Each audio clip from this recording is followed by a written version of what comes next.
صحیح بخاری حدیث نمبر 3۔ نبی کریم صلی اللہ علیہ وسلم پر وحی کا ابتدائی دور اچھے سچے پاکیزہ خوابوں سے شروع ہوا۔ آپ صلی اللہ علیہ وسلم خواب میں جو کچھ دیکھتے وہ صبح کی روشنی کی طرح صحیح اور سچا ثابت ہوتا۔ پھر من جانب قدرت آپ صلی اللہ علیہ وسلم تنہائی پسند ہو گئے اور آپ صلی اللہ علیہ وسلم نے غار حرا میں خلوت نشینی اختیار فرمائی اور کئی دن اور رات وہاں مسلسل عبادت اور یاد الہی اور ذکر و فکر میں مشغول رہتے۔ جب تک گھر آنے کو دل نہ چاہتا توشہ ہمراہ لیے ہوئے وہاں رہتے۔ توشہ ختم ہونے پر ہی اہلیہ محترمہ خدیجہ رضی اللہ تعالی عنہا کے پاس تشریف لاتے اور کچھ توشہ ہمراہ لے کر پھر وہاں جا کر خلوت گزیں ہو جاتے۔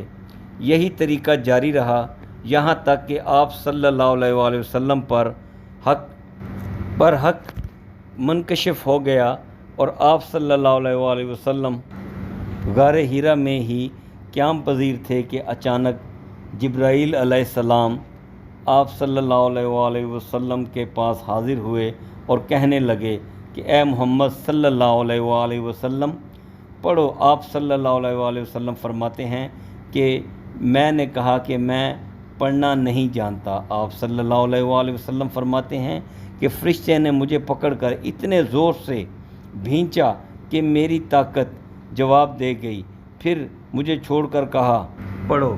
میں نے پھر وہی جواب دیا کہ میں پڑھا ہوا نہیں ہوں۔ اس فرشتے نے مجھ کو نہایت ہی زور سے بھینچا کہ مجھ کو سخت تکلیف محسوس ہوئی۔ پھر اس نے کہا کہ پڑھ۔ میں نے کہا میں پڑھا ہوا نہیں ہوں۔ فرشتے نے تیسری بار مجھ کو پکڑا اور تیسری مرتبہ پھر مجھ کو بھینچا، پھر مجھے چھوڑ دیا اور کہنے لگا کہ پڑھو اپنے رب کے نام کی مدد سے جس نے پیدا کیا اور انسان کو خون کی پھٹکی سے بنایا۔ پڑھو اور آپ کا رب بہت ہی مہربانیاں کرنے والا ہے۔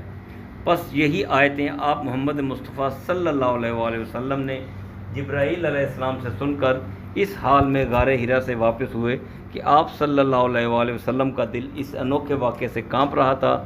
آپ صلی اللہ علیہ وسلم حضرت خدیجہ رضی اللہ تعالیٰ عنہا کے ہاں تشریف لائے اور فرمایا کہ مجھے کمبل اوڑھ دو۔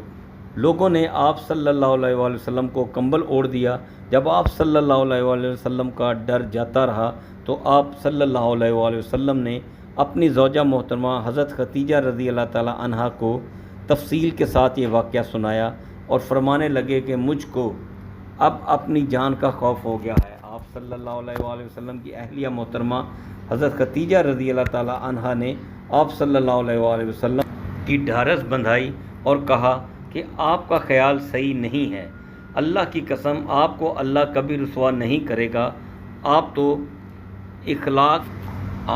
اخلاق فاضلہ کے مالک ہیں۔ آپ تو کنبہ پرور ہیں، بے کسوں کا بوجھ اپنے سر پہ رکھ لیتے ہیں، مفلسوں کے لیے آپ کماتے ہیں، مہمان نوازی میں آپ بے مثال ہیں اور آپ مشکل وقت میں آپ امر حق کا ساتھ دیتے ہیں۔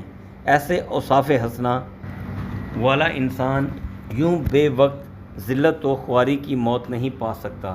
پھر مزید تسلی کے لیے حضرت خدیجہ رضی اللہ تعالی عنہا آپ صلی اللہ علیہ وسلم کو ورقہ بن نوفل کے پاس لے گئیں جو ان کے چچا زاد بھائی تھے اور زمانہ جاہلیت میں نصرانی مذہب اختیار کر چکے تھے اور عبرانی زبان کے کاتب تھے۔ چنانچہ انجیل کو بھی حسب منشا خداوندہ عبرانی زبان میں لکھا۔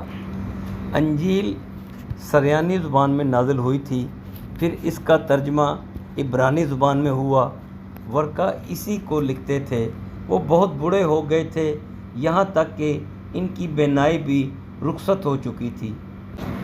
حضرت خدیجہ رضی اللہ تعالی عنہا نے ان کے پاس آپ صلی اللہ علیہ وسلم کے حالات بیان کیے اور کہا کہ اے چچا زاد بھائی، اپنے بھتیجے محمد مصطفیٰ صلی اللہ علیہ وسلم کی زبانی ذرا ان کی کیفیت سن لیجئے۔ وہ بولے کہ بھتیجے، آپ نے جو کچھ سنا ہے اس کی تفصیل سناؤ۔ چنانچہ آپ صلی اللہ علیہ وآلہ وسلم نے از اول تا آخر پورا واقعہ سنایا، جسے سن کر ورقہ بے اختیار ہو کر بول اٹھے کہ یہ تو وہی ناموس معزز رازدان فرشتہ ہے جسے اللہ نے موسیٰ علیہ السلام پر وحی دے کر بھیجا تھا۔ کاش میں آپ کے اس عہد نبوت کے شروع ہونے پر جوان عمر ہوتا، کاش میں اس وقت تک زندہ رہتا کہ جب آپ کی قوم آپ کو اس شہر سے نکال دے گی۔ رسول اللہ صلی اللہ علیہ وآلہ وسلم نے یہ سن کر تعجب سے پوچھا کہ کیا وہ لوگ مجھ کو نکال دیں گے، حالانکہ میں تو ان میں صادق و امین و مقبول ہوں۔ ورقہ بولا، ہاں یہ سب کچھ سچ ہے، مگر جو شخص بھی آپ کی طرح امر حق لے کر آیا، لوگ اس کے دشمن ہی ہو گئے ہیں۔ اگر مجھے آپ کی نبوت کا وہ زمانہ مل جائے تو میں آپ کی پوری مدد کروں گا۔ مگر ورقہ کچھ دنوں کے بعد انتقال کر گئے، پھر کچھ عرصہ تک وحی کی آمد موقوف ہو گئی۔